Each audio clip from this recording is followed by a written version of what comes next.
I was 64 years old when my own son tried to kill me. It happened on a Tuesday morning in October, over a cup of coffee in my Beacon Hill living room. The woman who saved my life? My housekeeper, Martha. The woman who tried to end it? My daughter-in-law, Amber, who smiled while serving me poison with a side of almond croissants. My name is Joyce Lewis, and this is how a spilled cup of coffee saved my life and exposed a betrayal I never saw coming. The morning started like any other since my husband Robert died 15 years ago. I woke at 6:30, patted downstairs in my silk robe, and found Martha already in the kitchen preparing my coffee. The same Colombian roast Robert had loved, the same blue porcelain cup from my mother's collection, the same ritual we'd performed together for 20 years. "Good morning, Mrs. Lewis," Martha said, pouring carefully. She was 52, quiet and competent, with salt and pepper hair pulled back in her usual neat bun. "Morning, Martha. You're here early." "Mr. Scott called about the family meeting this morning. I wanted everything ready." Right. Scott had mentioned wanting to discuss succession planning for Lewis Manufacturing, the company Robert built, and I'd somehow grown from $4 million to $12 million over 15 years. My son had joined the business 5 years ago as VP of Operations. His wife Amber came on 2 years later as Marketing Director. The perfect family business. I carried my coffee to the living room and settled into Robert's leather chair. I still thought of it as his. The quarterly reports on my laptop showed spectacular numbers. 3 major contracts, record profits. But I felt wrong. I'd been feeling dizzy for weeks now. Nauseous. Weak. My doctor had run tests that showed nothing. "Stress," he'd said. "You're 64, Joyce. Maybe it's time to slow down." Maybe he was right. The doorbell rang at exactly 10 o'clock. Scott stood there in a $3,000 suit, his dark hair perfectly styled, his expression unreadable. "Mom," he kissed my cheek, brief, perfunctory. "You look tired." When had my warm, loving boy become this cold stranger? "Come in, sweetheart. Coffee?" "Amber's bringing some from that new place on Newberry Street. She knows you like trying new blends." That should have been my first warning. I had Martha. I had coffee. Why would Amber bring outside coffee to a business meeting? Scott spread legal documents across the coffee table. "Our lawyers advised having everything in writing. Liability concerns." "Lawyers? Scott, this is just a family. Nothing's just anything with a $12 million company, Mom." 15 minutes later, Amber swept in. She was 35 and effortlessly beautiful. Blonde waves, cream Chanel blazer, pearl earrings catching the light. She carried a white bakery box and an insulated coffee carrier. "Joyce!" She hugged me, her hands trembling slightly. "I brought almond croissants from Flour and this amazing Ethiopian blend. Single origin, hints of blueberry and dark chocolate." She handed me a cup, my blue porcelain cup. "How did you know to bring this cup?" I asked. "I grabbed it from the kitchen on my way in. I know it's your favorite." Except Martha never let anyone else handle my coffee service. In 20 years. Never. Amber positioned herself on the sofa, watching both Scott and me with an intensity that felt like anticipation. I took a sip. The coffee tasted wrong, bitter, with a metallic aftertaste. "So," I said, setting it down. "Succession planning?" Scott leaned forward. "Amber and I think it's time for you to step back from day-to-day operations. Enjoy your retirement. Travel. You've earned it." "I still feel capable of running the company. The numbers this quarter—" "Dad built this company," Scott interrupted. "But he's been gone 15 years, Mom. Maybe it's time to let go." The word stung. Let go. As if Robert's legacy meant nothing. As if my 15 years of work was nothing.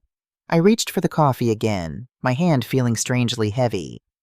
"What exactly are you proposing?" "We've had lawyers draw up transition documents." Scott slid papers toward me. "Gradual transfer of authority. You'd stay on the board, but Amber and I would handle operations." My vision blurred at the edges. "I need to review these carefully." "Of course," Amber said quickly.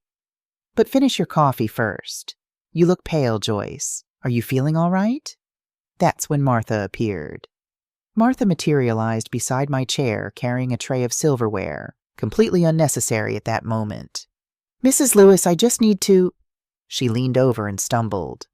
Not dramatically, just a small, perfectly timed loss of balance that knocked my arm. Coffee splashed across my robe and onto the rug. As she knelt to clean it, she looked directly into my eyes and whispered, "Don't drink anymore. Just trust me." 20 years together, and Martha had never been clumsy. Never. "Martha, how careless!" Amber's voice was sharp. "That cup was from Joyce's mother's collection." "It's all right," I managed. "Accidents happen." But this wasn't an accident. The urgency in Martha's eyes told me that. "Here," Amber said, already moving. "Let me share mine. You've barely had any." She lifted her cup to pour. Martha stumbled again. This time she bumped Amber's arm directly. Coffee exploded everywhere, on Amber's blazer, across the sofa, all over Scott's legal documents. "Martha!" Scott shouted. "What the hell is wrong with you?" "I'm so sorry, Mr. Lewis. I don't know what—" But when Martha glanced at me, I saw relief in her eyes. Triumph, even. "Maybe we should postpone this," Amber said, staring at the coffee-stained papers. Her voice sounded strange. Distant. "Actually, I'd like to see those papers now," I said. "Coffee stains and all." Scott hesitated. "They're difficult to read." "I'll manage." As I reached for them, I watched Amber. My charming daughter-in-law's hand was shaking so badly she could barely hold her cup. This woman who could handle million-dollar presentations without breaking a sweat. "Amber, are you feeling all right?" "Just tired," she said, but her face was flushing. Sweat beaded on her forehead. "Actually, I need to lie down." She tried to stand. Her legs buckled. She collapsed onto the sofa, skin pale and clammy. Everything spinning. Then her body went rigid, and she began to convulse. I'll never forget what happened next. Her back arched, her hands clenched. A terrible sound came from her throat. Violent spasms, eyes rolling back, foam at her mouth. "Call 911!" someone shouted. Scott dropped beside her. "Amber! Baby, stay with me!" But even in my shock, I noticed something. Scott's panic seemed performed, rehearsed. His voice had the right words, but his eyes were wrong, calculating. The paramedics arrived. I heard their urgent voices. "Possible toxic ingestion, BP dropping, arsenic, arsenic." I looked at Martha standing by the doorway. She wasn't surprised. She was watching Scott with grim satisfaction. And I knew. The coffee had been poisoned. Martha had known. She'd spilled it to save me. And Amber had just been poisoned by her own weapon. But why would she drink it herself? In the ambulance, Scott held Amber's hand. "You're going to be okay, baby." But his voice sounded rehearsed, like he'd practiced these exact words. I kept replaying the morning. Amber bringing coffee, insisting I drink it, trying to share hers when mine was spilled. And then, during the cleanup chaos, I'd seen Scott lean close to Amber, whisper something. Her face had looked uncertain, almost afraid. Then she'd reached for her own cup. Oh, God. Had Scott switched the cups? At Boston General, a doctor met us in the waiting area. "Your wife has been poisoned with arsenic," Dr. Morrison said. "A significant dose, fatal without immediate treatment. The police have been notified." "What could she have consumed?" the doctor asked. "Just coffee," Scott said quickly. "From Café Noir on Newbury Street. But my mother had the same coffee, and she's fine." Except I wasn't fine. I'd drunk just enough to make me dizzy. I'd only drunk that much because I hadn't known to be afraid. Not until Martha's whispered warning. "We'll need to test any remaining coffee," Dr. Morrison said. I saw Scott's jaw tighten. After the doctor left, Scott pulled out his phone. "I should call Martha. Have her clean up before—" "Before what?" He looked at me sharply. "Before the police see the mess." "Actually," I said, "I think we should leave everything exactly as it is. The evidence might help find who poisoned Amber." Scott stared at me. In his eyes, my son's eyes, I saw cold calculation. Fine. I need to make calls. He walked away, phone at his ear. It's not going according to plan. Yes, both of them. We need to be careful. I stepped outside and called Martha. She answered immediately. Mrs. Lewis, how is Mrs. Amber? Alive, barely. My voice cracked.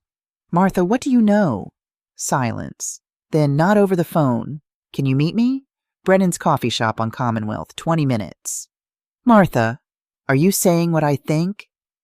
I'm saying I've been watching Mrs. Amber put poison in your coffee for 6 weeks. I'm saying I couldn't watch anymore. I have proof, Mrs. Lewis. Photos, recordings, everything. The line went dead. 6 weeks. Amber had been slowly poisoning me for 6 weeks, building up arsenic in my system. Today was supposed to be the final dose. I walked back inside. Scott was with a man in an expensive suit. Mom, this is James Hartley, our family attorney. Given the situation, I thought we needed legal representation. He'd already called a lawyer, which meant he already knew he'd need one. My phone buzzed. Martha.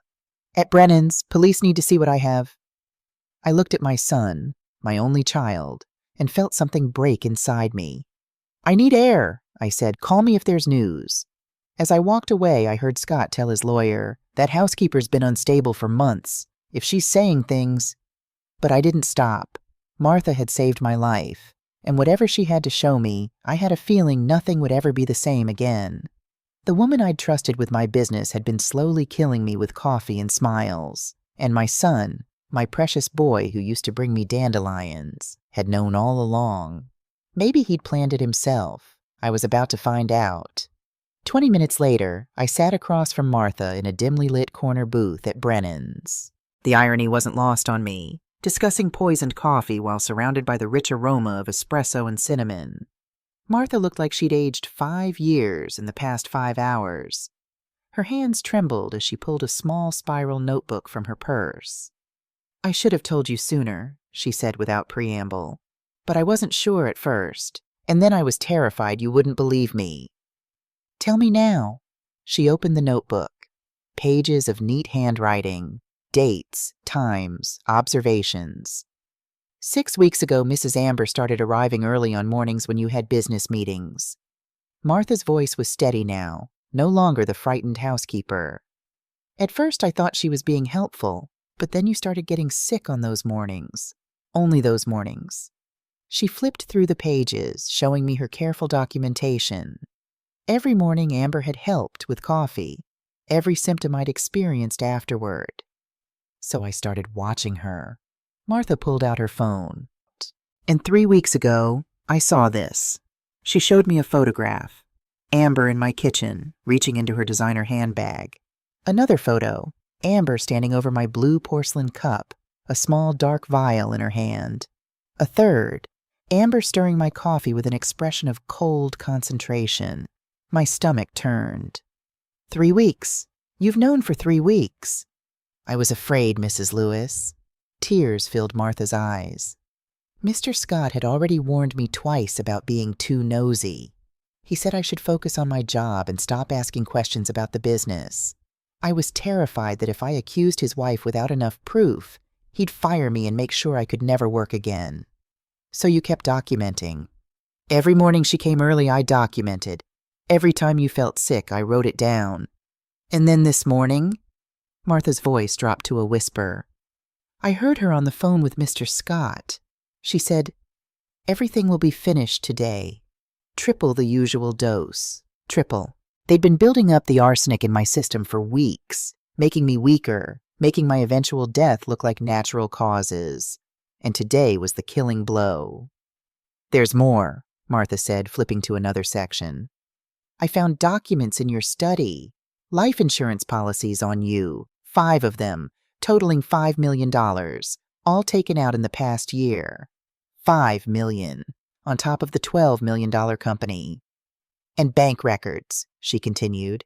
Mr. Scott has been transferring money from business accounts. I saw at least $300,000 moved into accounts only he can access. $300,000, I repeated numbly. He was stealing from the company while planning to inherit it. Mrs. Lewis. Martha reached across the table and gripped my hand. I have something else. Recordings. My heart stopped. Recordings? I've been carrying my phone in my apron pocket. When I heard them talking in your study or the living room, I recorded them, just in case, just to have proof. She pulled up an audio file. This was 3 weeks ago. She pressed play. Amber's voice, clear and cold. 6 more weeks of small doses, then the final one. She'll think it's a heart attack. Scott's voice. You're sure it won't show up in autopsy? She's 64, recently stressed, has been having health issues, natural causes. No one will question it. And that nosy housekeeper? Fire her the next day. She's too expensive anyway. I felt like I'd been punched in the chest. My son's voice, casually discussing my murder. Martha played another recording. This one from 2 weeks ago. Scott. Sometimes I wonder if I can trust you.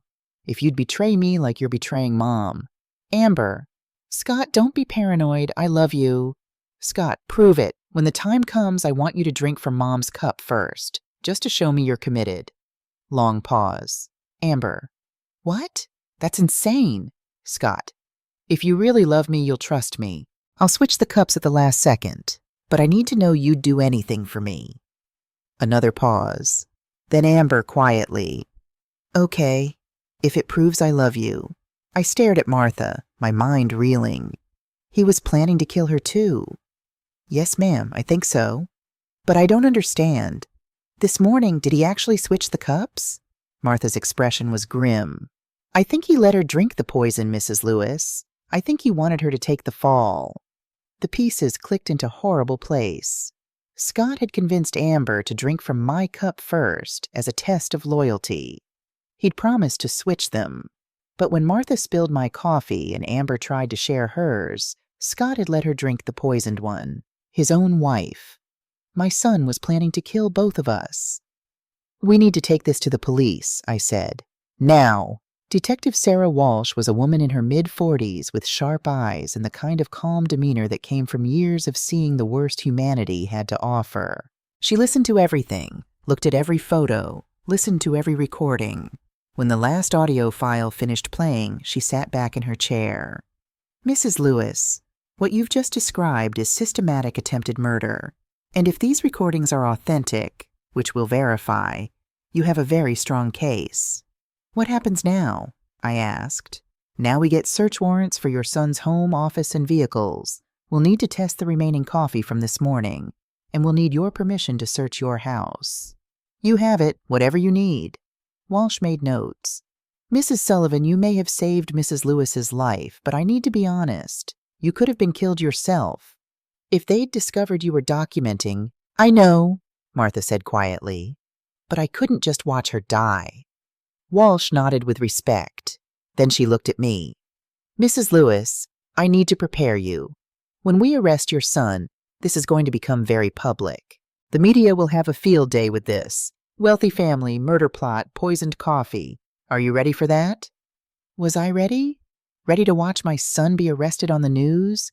Ready to have strangers dissect my family's destruction? But what choice did I have? I'm ready, I said. The police moved fast. By that evening, search teams were at Scott and Amber's Brookline mansion, at Scott's office at Lewis Manufacturing, at my Beacon Hill house. Detective Walsh called me at my hotel room. I checked into the Four Seasons, unable to face going home, with updates. We found the life insurance policies, 5 of them, just like your housekeeper said. Total value, $5 million. And the bank transfers? Over $300,000 moved from Lewis Manufacturing accounts into a personal account controlled solely by your son. We also found evidence he was planning to liquidate major company assets after your death. My company, Robert's legacy. Scott was planning to destroy it all for quick cash. There's more, Walsh continued. We found a vial of arsenic solution in Amber Lewis's desk at your company offices, hidden in a locked drawer. The lab is testing it now, but it appears to be pharmaceutical grade. Pharmaceutical grade. Amber's background was in pharmaceutical sales. She'd known exactly what she was doing. We're arresting your son tonight, Walsh said gently. I wanted you to hear it from me first." "Thank you, Detective." "Mrs. Lewis, I'm sorry. I know this can't be easy." Easy. Nothing about discovering your only child is a murderer is easy. They arrested Scott at the hospital at 9 p.m. I wasn't there, but I saw it on the 11 o'clock news. My son in handcuffs, his face twisted with rage and humiliation, being led out of Boston General by 2 officers while reporters shouted questions. The headline, "Local Businessman Arrested in Wife's Poisoning." The story would break wide open by morning. But tonight, I sat alone in my hotel room, holding a photograph of Scott as a little boy. 5 years old, gap-toothed smile, holding a fistful of dandelions he'd picked for me. "You're the best mommy in the whole world," he'd said that day.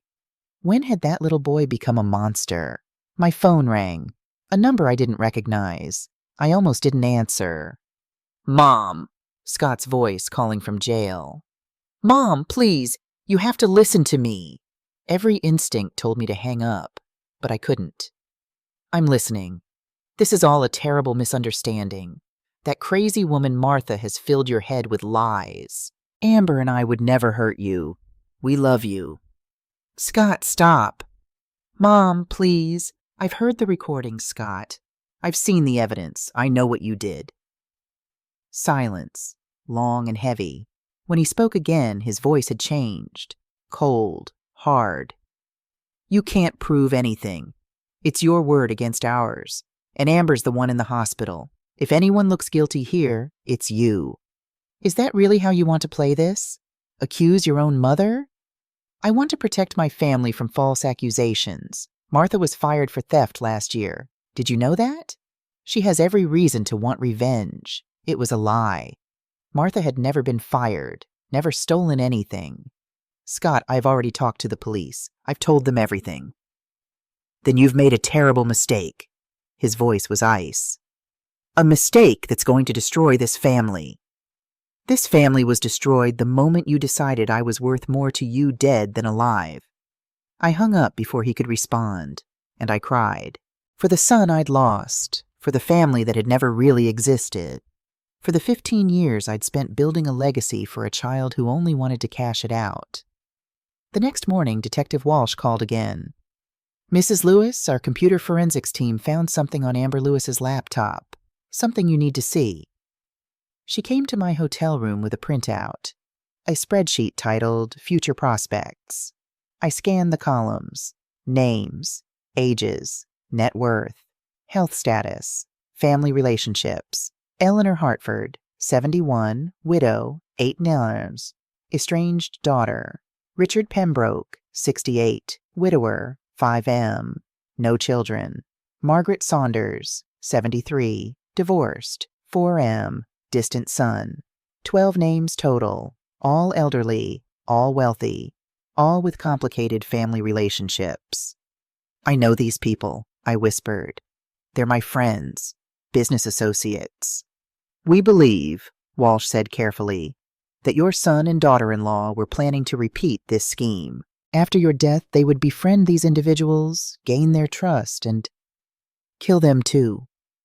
My voice sounded distant to my own ears. "We weren't victims. We were practice." Walsh nodded grimly. "There are also research notes, successful poisoning cases, inheritance fraud methods, how to avoid suspicion." This was methodical, Mrs. Lewis. Planned. I stared at the names of my friends, people I'd known for decades, people Scott and Amber had been planning to murder. "Detective Walsh," I said, "Sid," my voice steady despite the horror. "I'll testify. I'll face Scott in court. I'll do whatever it takes to make sure he never hurts anyone else. The DA will want to offer Amber a plea deal. She'll claim Scott manipulated her, that she was afraid of him. Don't let her take it. She was an equal partner in this. The recordings prove that." Walsh studied me. "You're sure? Trials are brutal, especially when it's family." "I'm sure. This isn't just about me anymore. It's about protecting everyone on that list. Everyone they plan to kill next." Walsh nodded with respect. "Then let's make sure they never get the chance." As she left, I looked at the spreadsheet again. 12 potential victims. 12 people who had no idea they'd been targeted. Scott and Amber hadn't just tried to kill me. They'd been building a business model out of murder. My son, the boy who used to bring me flowers and promised to take care of me, had become a serial killer in waiting. And now it was time to make sure the world knew exactly what he was capable of. That night, alone in my hotel room, I allowed myself to fully feel the weight of what I was about to do. I was going to testify against my own son, send him to prison for life. Part of me, the mother part, wanted to find excuses. He was desperate. He had debts. Amber manipulated him. But the recordings didn't lie. Scott's voice, casually discussing my death, planning to poison his own wife, researching other victims. This wasn't desperation. This was calculated evil. I pulled out my phone and looked at old photos.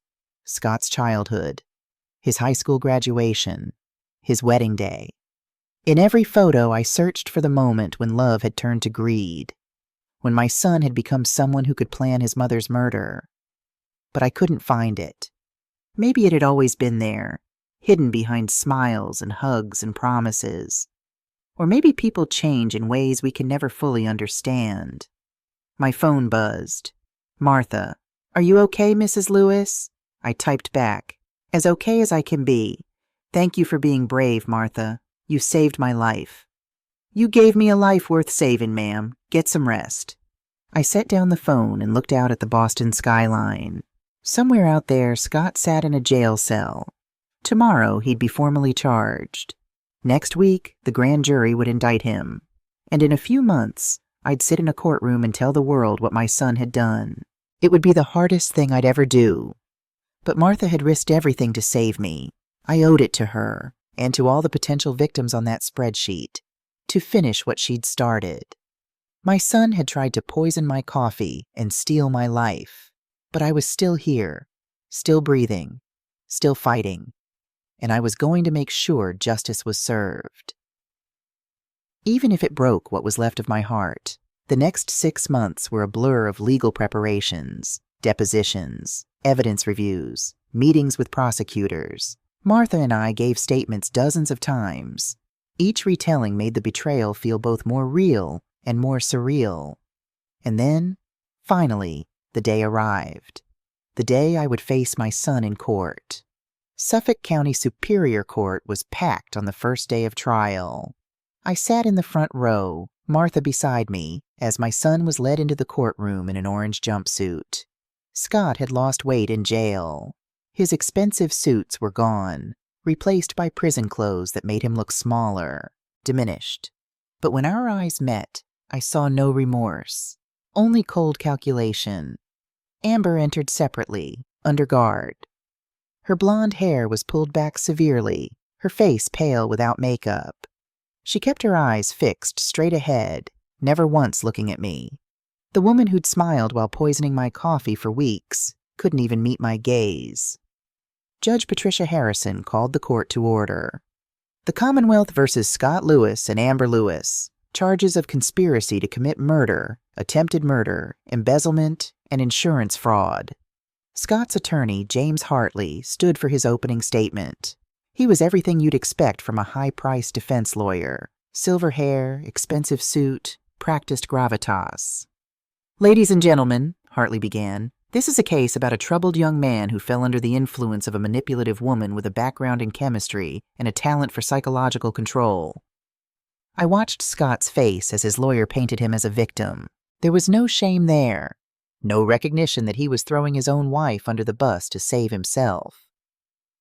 Amber Lewis preyed on Scott's insecurities about his inheritance, Hartley continued. She convinced him that his mother was planning to disinherit him, that desperate action was necessary to secure their future. District Attorney Margaret Reynolds objected immediately. "Your Honor, there's no evidence Mrs. Lewis ever planned to change her will." Sustained. The jury will disregard that statement. But the damage was done. Hartley was planting seeds of doubt, suggesting I'd somehow driven my son to attempted murder. Reynolds stood for her opening. She was in her 50s, sharp-eyed, with the kind of intensity that came from prosecuting evil for decades. The evidence will show, she said, her voice clear and strong, that Scott Lewis and Amber Lewis engaged in a systematic, premeditated plan to murder Joyce Lewis for financial gain. You'll hear recordings of them planning her death. You'll see evidence they were preparing to murder others. This wasn't desperation. This was calculated, cold-blooded greed. The trial began. Dr. Richard Torres, the forensic toxicologist, testified first. Mrs. Lewis's blood work showed arsenic levels consistent with chronic low-dose poisoning over approximately 6 weeks, he explained. The final dose, the one Mrs. Amber Lewis consumed, would have been fatal to Mrs. Joyce Lewis within 3 hours. How close did Mrs. Lewis come to death? Reynolds asked. If she'd consumed the full cup of coffee that morning, she would have died before reaching the hospital. I felt Martha's hand squeeze mine. Martha took the stand next. She was nervous, hands trembling slightly, voice quiet at first. But as she described 20 years of service, her loyalty to me, her growing suspicions about Amber, her voice grew stronger. I saw Mrs. Amber put drops from a small vial into Mrs. Lewis's coffee, Martha testified. I started documenting everything. Dates, times, symptoms Mrs. Lewis experienced. Reynolds entered Martha's notebook and photographs into evidence. The jury leaned forward, studying images of Amber standing over my coffee cup, vial in hand, her face cold with concentration. "Why didn't you report this immediately?" Reynolds asked. "I was afraid. Mr. Scott had already warned me twice about being too curious. I knew if I accused them without proof, I'd lose my job and Mrs. Lewis might not believe me." Martha's voice cracked. "So I kept documenting, and when I heard Mrs. Amber say triple the dose that morning, I knew I had to act." "What did you do?" "I spilled the coffee, and I whispered to Mrs. Lewis not to drink it." "You saved her life." "I tried to, ma'am. I just did what was right." Hartley's cross-examination tried to paint Martha as vindictive, jealous, lying. But Martha held firm. 20 years of quiet competence and unshakable loyalty showed in every answer. The jury believed her. I could see it in their faces. Then came the moment everything changed. Reynolds played the recordings Martha had made. The courtroom fell silent except for the voices of my son and daughter-in-law, casually discussing my murder. The first recording, Amber. 6 more weeks of small doses, then the final one. She'll think it's a heart attack. Scott. You're sure it won't show up in autopsy? Amber. She's 64, stressed, recently sick, natural causes. No one will question it. Several jurors looked physically ill. Then the second recording, the one that destroyed any sympathy for Scott. Scott. Sometimes I wonder if you'd betray me like you're betraying Mom. Amber. Scott, don't be paranoid. Scott. Prove it. When the time comes, drink from Mom's cup first. Show me you're committed. Amber. Long pause. You'll switch the cups like you promised? Scott. Pause. Of course, baby. I love you. Reynolds stopped the recording. The silence in the courtroom was deafening. Ladies and gentlemen, she said quietly, listen to that pause before Scott Lewis says, of course. That's the pause of a man lying. A man who never intended to switch those cups. She turned to face Amber at the defense table. Scott Lewis didn't just plan to kill his mother. He planned to kill his wife and frame her for the murder. Amber's face had gone white. That's not, she whispered. He promised. Her lawyer tried to quiet her, but Amber stood up, trembling. You were going to let me die? She turned to Scott, her voice rising.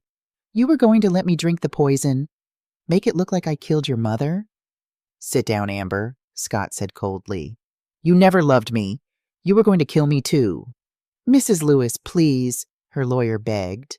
But Amber was beyond control. 6 months of believing Scott had protected her, that they were partners, shattered in that moment. He planned it all, she screamed. He said we'd be together forever. He said... Judge Harrison slammed her gavel. Order!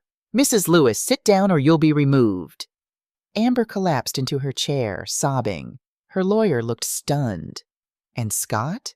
Scott sat perfectly still, his face a mask of cold indifference. The jury had just watched Amber realize her husband had tried to murder her, and they'd watched Scott show no emotion at all. Reynolds let the moment breathe. Then she played the final recording. Amber and Scott the morning of the poisoning. Amber: triple the dose. She'll have cardiac arrest in 2 hours. Scott: and you remember our agreement? You drink first? Amber: you'll swap the cups. Scott: long pause. I love you, Amber. Reynolds faced the jury. That pause, that's not love. That's calculation. Scott Lewis was already planning his wife's death while she planned his mother's murder. After the break, Reynolds presented the computer evidence. The spreadsheet with 12 names: elderly people, wealthy people, vulnerable people. Scott and Amber Lewis weren't just planning to kill Joyce Lewis, Reynolds told the jury. They were building a business model out of murder. 12 potential victims, 12 families who would have been destroyed. The jury looked at Scott with undisguised horror. When they called me to the stand, my legs shook as I walked to the witness box. I'd been preparing for this moment for months, but nothing could prepare you for looking at your only child and testifying about how he tried to kill you. Reynolds began gently. Mrs. Lewis, tell us about your relationship with your son. I took a breath. Scott was a loving child, thoughtful, kind. After his father died, he promised to take care of me. My voice cracked. I believed him. When did you start feeling ill? About 2 months before the incident. Dizzy, weak, confused. My doctor found nothing wrong. Because you were being poisoned. Yes. Reynolds showed me photos of Scott as a child. Scott at his college graduation. Scott's wedding day. When did the boy in these photos become someone who could plan your murder? I don't know, I whispered.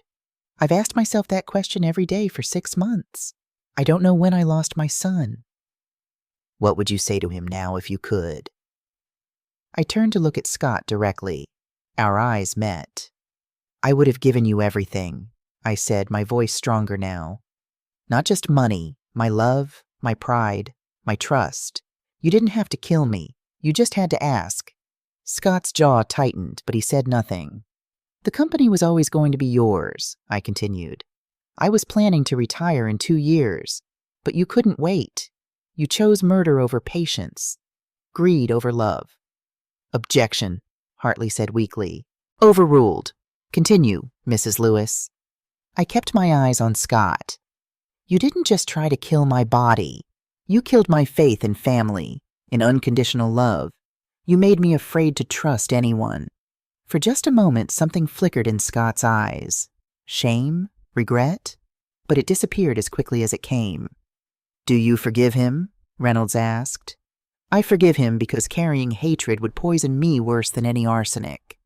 But I'll never trust him again, and I'll never pretend what he did was anything less than evil. The jury deliberated for 4 days. 4 days of waiting. 4 days of replaying every moment of the trial in my mind.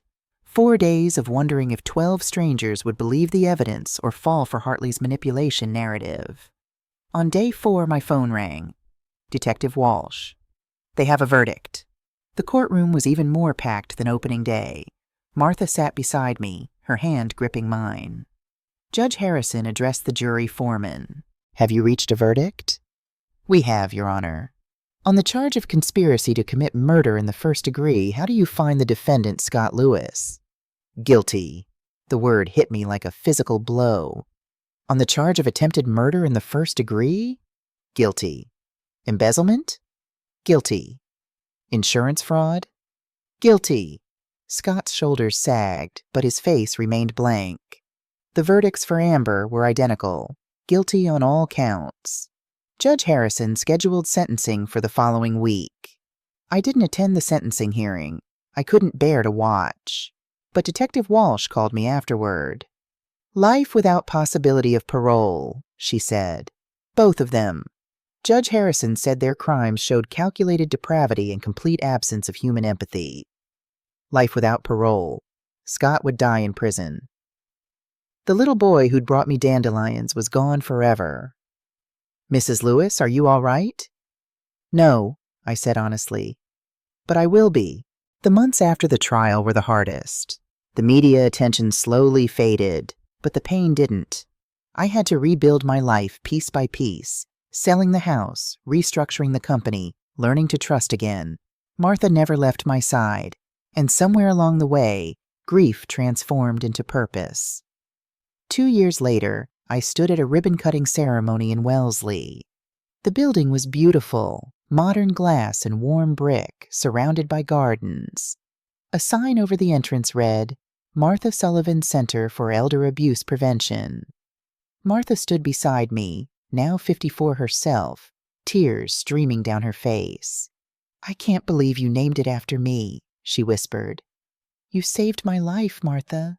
This seemed like the least I could do. The Lewis Foundation had grown beyond my expectations. In 2 years, we'd helped 89 victims of elder abuse, recovered millions in stolen assets, put 17 abusers in prison. Every case reminded me that Scott and Amber weren't unique, but every case we solved also reminded me that people like Martha existed, people willing to stand up for what's right. I'd sold the Beacon Hill house, too many poisoned memories.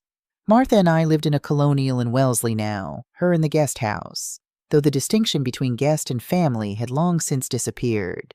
We shared coffee every morning, a ritual that had become sacred. Every cup a reminder that I was alive, that love could still be trusted when it came from the right people. That evening, alone in my study, I found an envelope that had been forwarded from my old address. Scott's handwriting. For a moment, I considered burning it unread, but curiosity won. Inside was a single page. Mom, I know you'll never forgive me. I don't expect you to, but I need you to know that somewhere, buried deep, the boy who loved you still exists. He's ashamed. He's broken. He knows he destroyed the best thing in his life for money he'll never spend. I don't expect your forgiveness. I just wanted you to know I'm sorry. Scott. I read it twice, searching for genuine remorse, searching for my son. But all I found were words, and words I'd learned were cheap. I walked to the fireplace and dropped the letter into the flames. Martha appeared in the doorway. Was that from him? Yes. Did you read it? I did.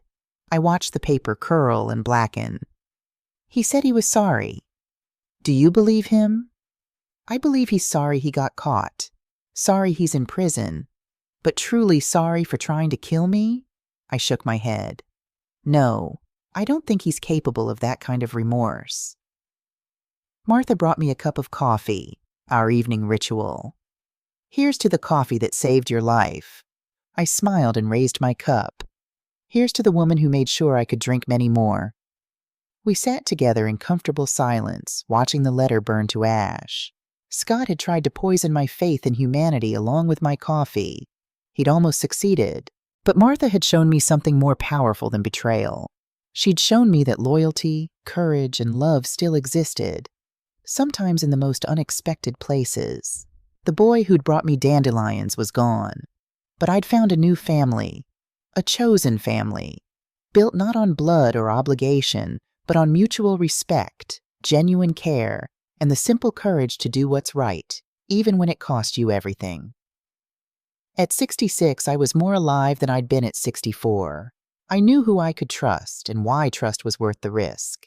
And every morning when Martha and I shared coffee and planned another day of helping victims find justice, I celebrated the simple miracle of being alive. The coffee that was meant to kill me had become a symbol of survival, and that was the sweetest victory of all.